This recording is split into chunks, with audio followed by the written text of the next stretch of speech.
I couldn't see anything. I saw all the houses around me collapse. It was his first experience living through a disaster of this magnitude. When the 2010 earthquake struck, Dawsonville was working in downtown Port-au-Prince, Haiti. Registering at 7 on the Richter scale, the catastrophic earthquake killed more than 200,000 people, damaged 250,000 homes, shattering the lives of some 3 million residents, including Dawsonville.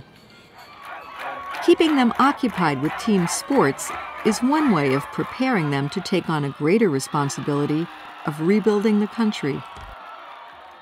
The Games are part of a project financed in 2012 by the United Nations Democracy Fund, UNDEF. Called Civic Education for the Youth of the Countryside for Haiti's Reconstruction, it's implemented by APEL, l'Association des Parents et Professeurs d'Élèves de Liancourt. Youth leader Oriz Eldridge, who calls himself Sadrak, coordinates the Games. Dawsonville signed up for the program and is now getting training to repair agricultural equipment. Soon he will get a chance to use his newly acquired skills, boosting the crop yield of farmers and the economy of Haiti.